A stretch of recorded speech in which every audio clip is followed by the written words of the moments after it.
Bonjour, bienvenue dans cette nouvelle vidéo où je vous présente mon coup de cœur en lecture ces temps-ci. Ça s'appelle L'Épouvanteur. Le livre que je vous présente en ce moment, cette couverture-là, c'est le tome 2. Je n'avais pas le 1 en ma possession parce que je l'ai passé à quelqu'un, mais ça va faire l'affaire quand même avec le deuxième tome.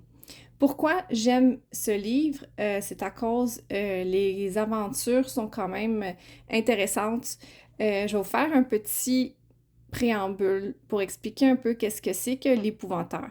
Un épouvanteur, c'est une personne entraînée pour combattre les créatures de l'ombre, les créatures comme les gobelins, les sorcières et d'autres genres qui font du tort aux villageois dans les villes, dans les villages, dans les campagnes.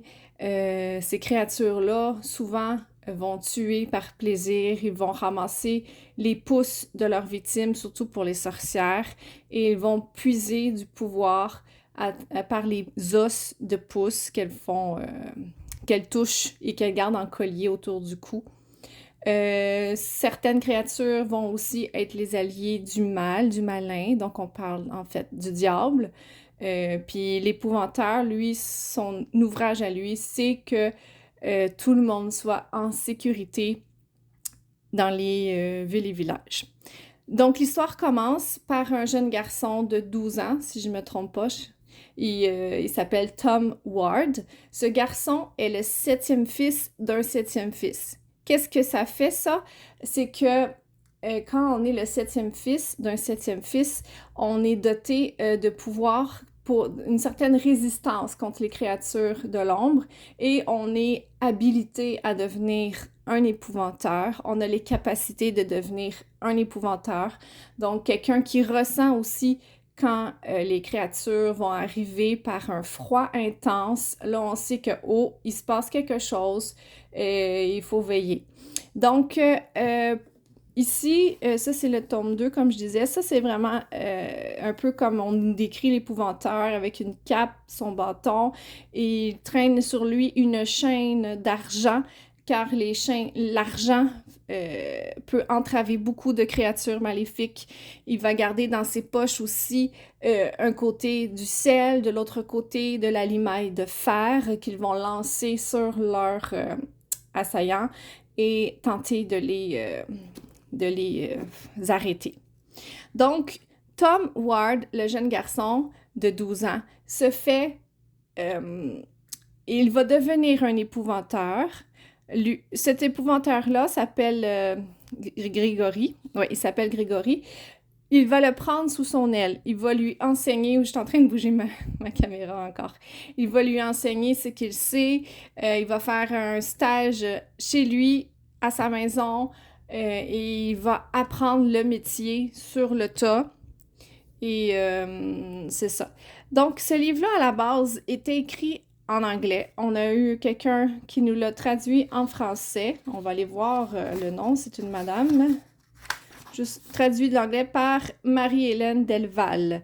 Je ne l'ai pas lu en anglais, bien sûr, donc je ne peux pas comparer, mais franchement, j'aime beaucoup l'écriture, donc j'ai rien à me plaindre. Je vais vous lire un peu le petit synopsis ici. Donc, oups! Encore, je bouge la caméra. Ce texte-là, il est écrit à tous les livres de l'épouvanteur. À chaque tome, on va retrouver ce texte. Donc, voici ce qui est écrit. Le point le plus élevé du comté est marqué par un mystère. On dit qu'un homme a trouvé la mort à cet endroit au cours d'une violente tempête, alors qu'il tentait d'entraver une créature maléfique menaçant la terre entière. Vint alors un nouvel âge de glace. Quand il s'acheva, tout avait changé, même la forme des collines et le nom des villes dans les vallées. À présent, sur ce plus haut sommet des collines, il ne reste aucune trace de ce qui fut accompli il y a si longtemps. Mais on en garde la mémoire. On l'appelle la pierre des Ward. Donc ça, comme je vous dis, c'est écrit vraiment à chaque tome. Personnellement, je suis rendue au tome numéro 13. J'en ai vu, je pense, jusqu'à 19 à la librairie, si je ne m'abuse.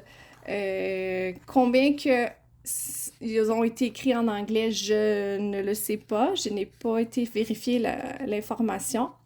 Mais si vous voulez une histoire d'aventure où il y a des créatures maléfiques, c'est pas une histoire sanglante ou dark, mais vraiment, moi je la trouve vraiment intéressante pour ça parce qu'il se passe.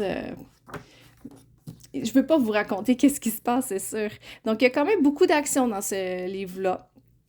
Et en même temps, Tom Ward va se faire ami avec une sorcière, une jeune sorcière du même âge que lui. L'épouvanteur n'est pas content de cette amitié. Il redoute les sorcières, il redoute leur honnêteté. Il a peur que Tom penche du côté de l'obscur, puisque une sorcière utilisant la magie noire peut l'inciter à l'utiliser lui aussi ou à faire partie de sorts ou de plans concernant la magie noire. Donc, tomber du côté des ténèbres n'est pas une bonne chose. L'épouvanteur a un code pour ces choses-là.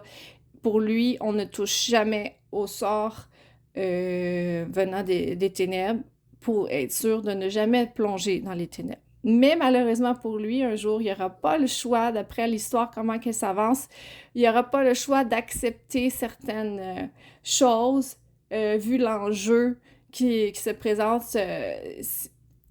C'est mieux, c'est mieux pour quand vous allez voir dans l'histoire, à un moment donné, c'est ça. Et pour lui, il n'y aura pas le choix d'accepter cette chose-là à contre-cœur, vraiment à contre-cœur.